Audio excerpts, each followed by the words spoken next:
Đúng rồi, có sơ tinh không? Có sở tinh này, Sơ tinh cho cháu. có cam này, có phong độ này, uống gì này. Cho cháu một chai sơ tinh thôi, không biết anh em có uống không?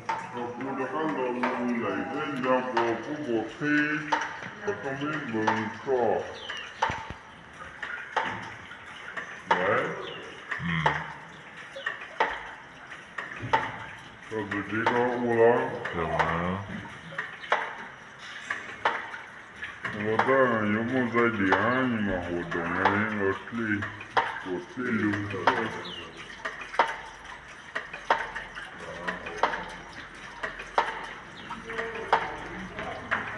Rồi, ăn cơm đi anh ơi.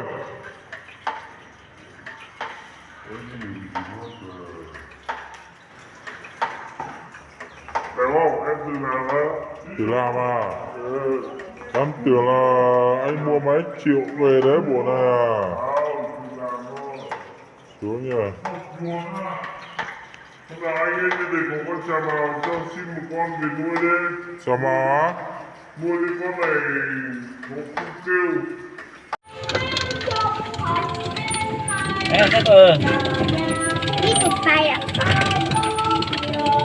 Đi tụt tay à? Không quẻ. Chứ có nâng tụt rồi. Nó khác rồi lòng.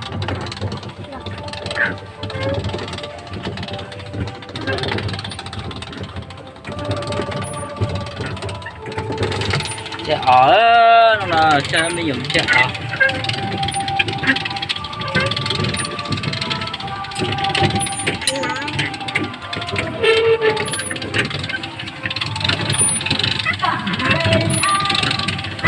Đấy sao nữa?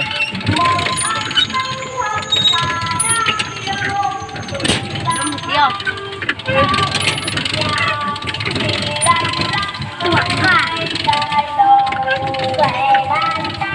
Không một con nữa. Có phải con này 40 nó còn nữa. Đấy con bút chỉ nói mà. Còn nó tu hò. Bút chỉ thôi chưa? Dạ. Phim lên. Cái con lột bút đẹp bút giờ lúc chúng ta chỉ giờ. Giờ cho xin một nè. Chỉ có chỉ nằm máu đi. Đây này.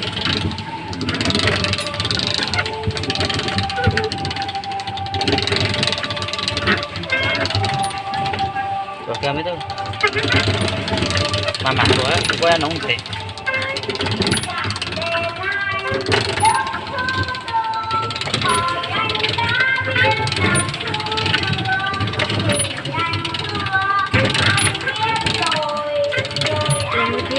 Nhớ tập lúc tăng mà.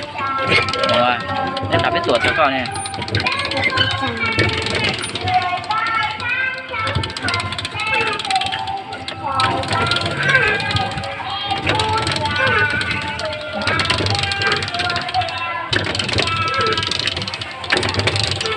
Mặt tuột thế à? Cái một là cá su rồi. Cá chê rồi.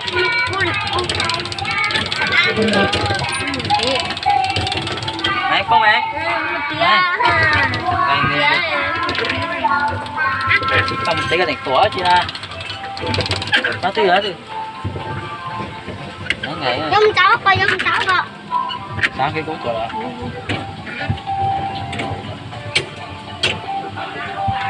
Quá gì?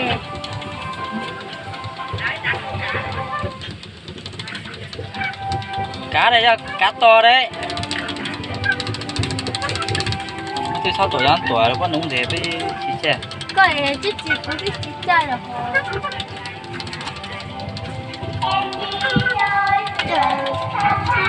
Con mẹ rồi cái gì?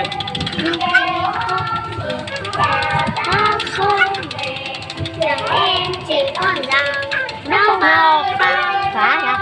Em chỉ còn rằng nó mơ bơi bơi nó ra anh đi ra ra nơi Thì mình tôi cũng một chỉ đó thôi. chết chúng có chị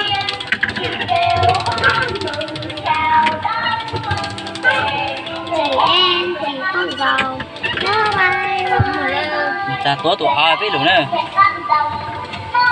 rất tụi anh ta tu tí đúng không có tụ ai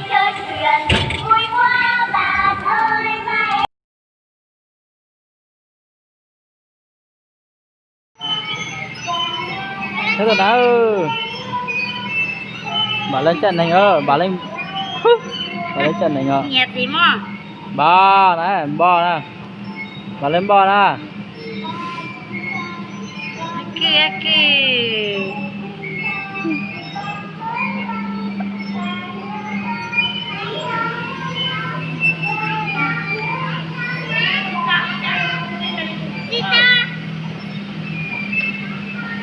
nó mẹ bà lồng bóp của bà lồng áp cua thế luôn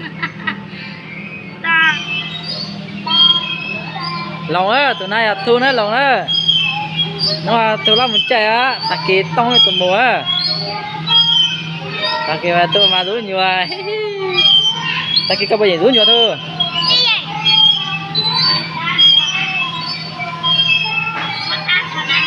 còn có sao tôi anh nó rồi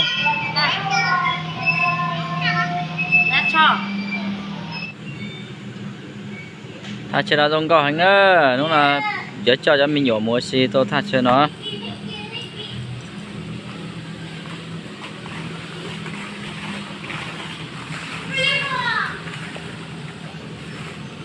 ấy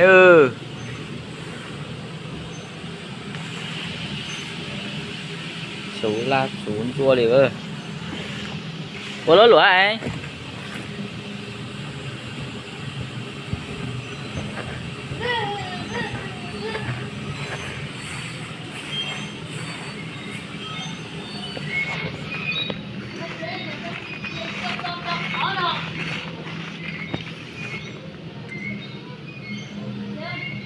của ấy à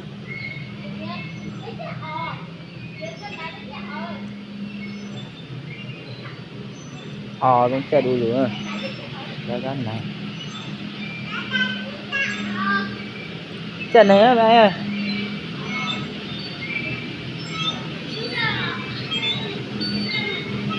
lòng nhẹ lòng nó nhạc cưng rồi đó tay tao bay lon nó ngơ rồi nó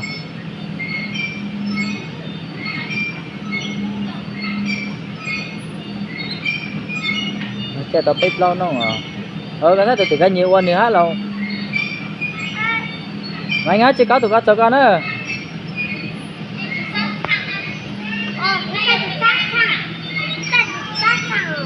mấy cái chết chết tụi con mấy cái chết tụi nông gì nữa đưa tả luôn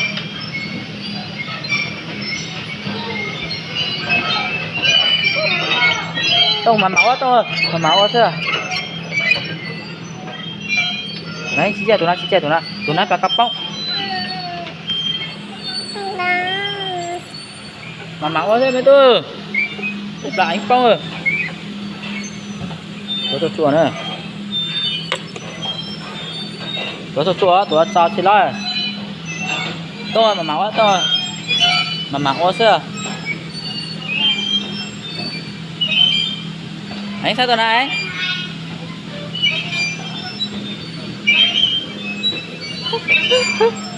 tôi chua nữa tôi chua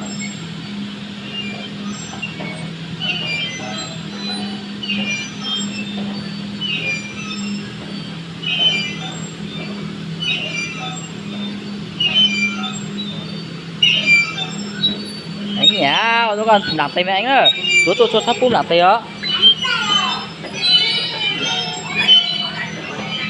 vâng nó sẽ cho bố anh gì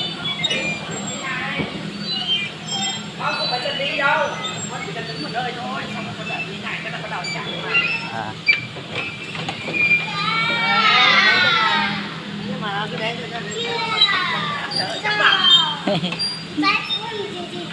anh tôi nữa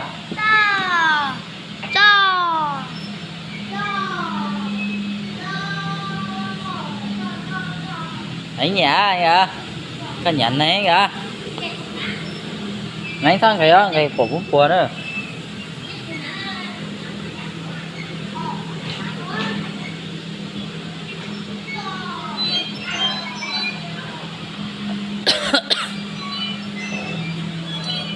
Cho mấy món á. Mấy món, lâu ơi. Siêu quá cơ. Mà anh có chơi tụi nông. Có chơi tụi nông mà chụp bóng đó. Tú. Đủ. Tú.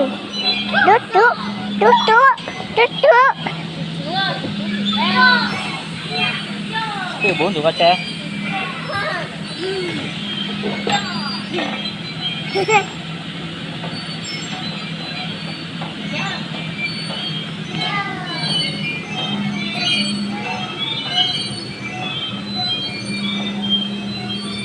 Chơi đó.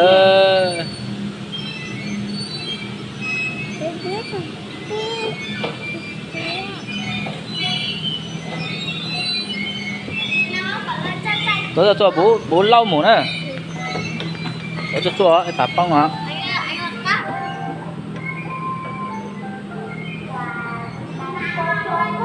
Tôi cho nữa.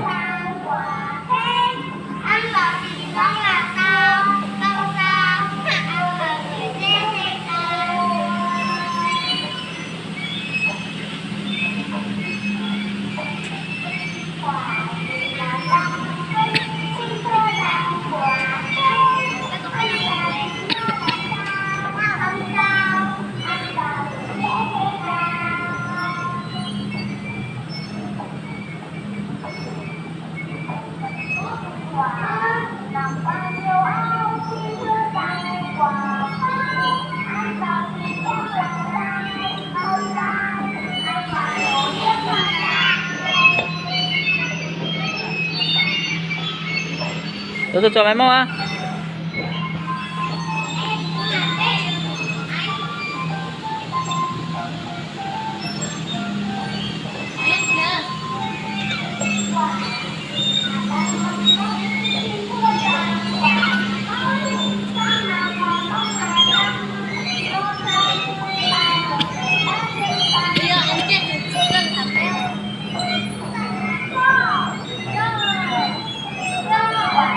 Tôi cho mấy món á. Anh mình nhé, anh chạy sang á. Sao mấy mép là cam lạc thế á?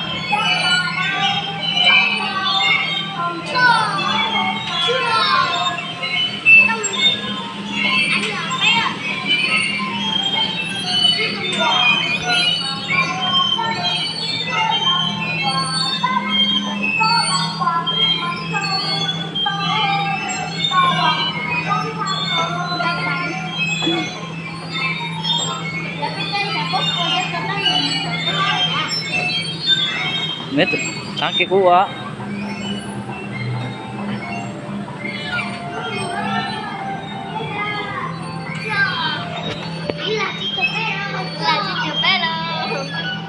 Tôi cho mấy món tao là tê á.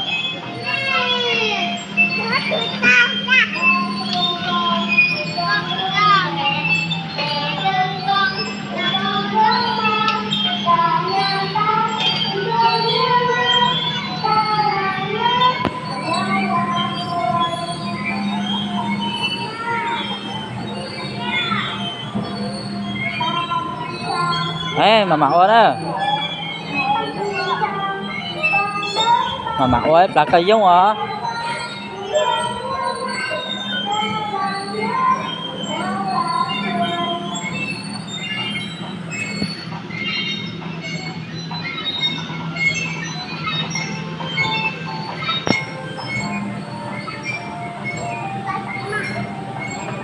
Phía chợ à? Phía chợ à? Thì cơ.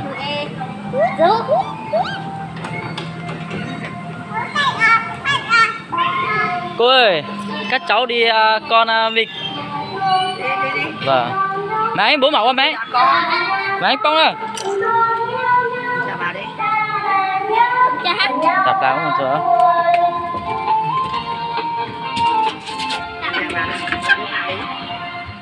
Ủa chuột này. Chia sổ con. Nhau con nào thế? Bây giờ tao tất cả. Ngồi bên cạnh đấy chị Đàm. Ngồi đấy chị Đàm.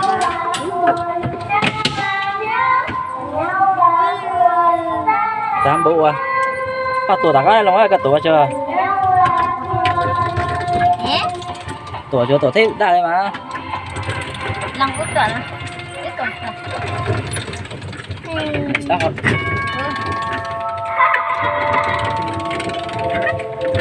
Tao nghĩ thấy.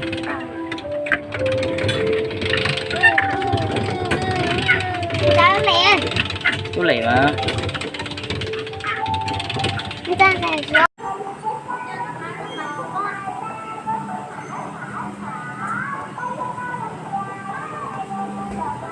Lo chạy sau cú lóc à.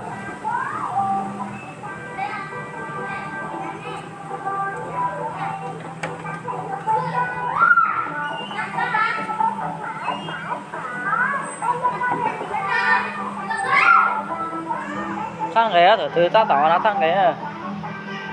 Chị nghĩ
Murah.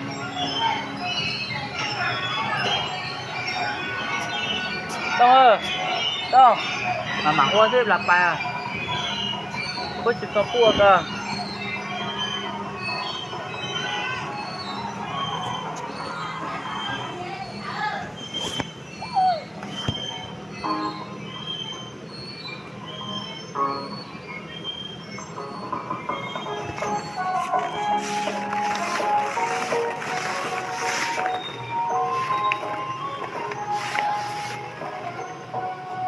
Ayo cho bỏ bít tại ba.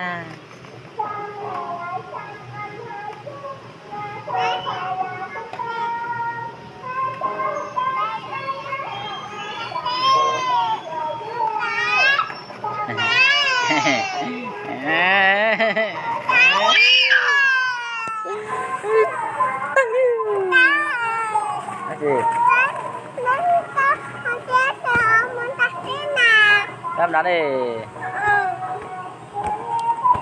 luôn để nào có phúc cả đang à các bạn đang cái đang đâu thì nó hả sáng nào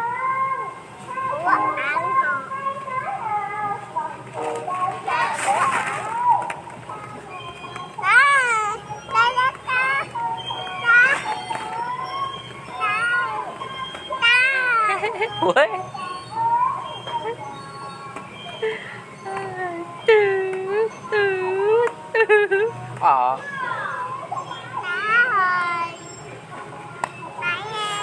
trên đây nha trên này ngoài lên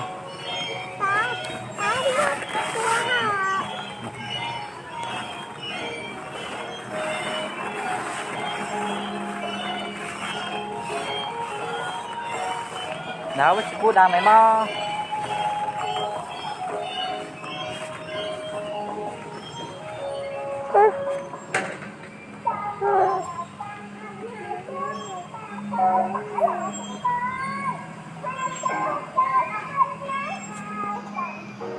chị đa bò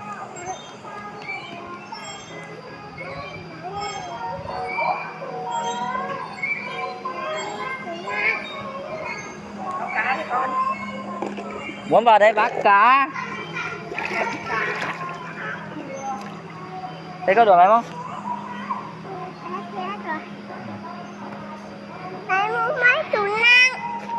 thủ năng rồi nè quý thằng năng ăn năng à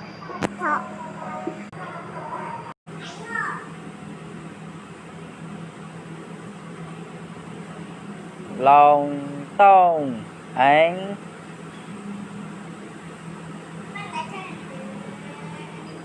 tốt chua đó ít bạn gì mua hà bố đó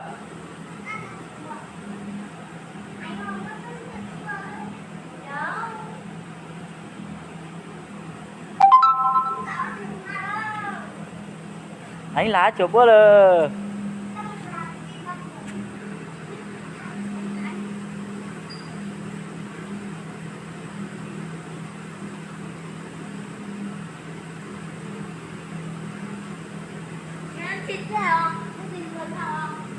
hả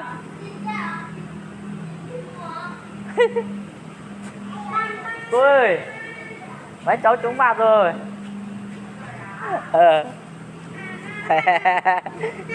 lòng tốt cho lòng nhớ đi lòng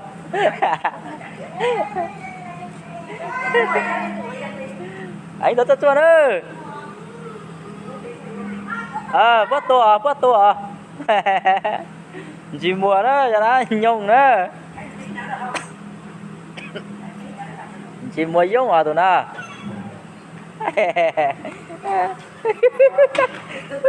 cây mới tô sắp bằng nhá tí thật á anh nhá tí thật á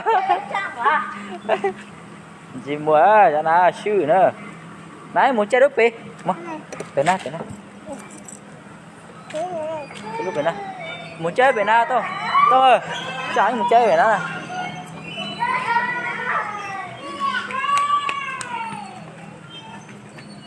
là tông bùa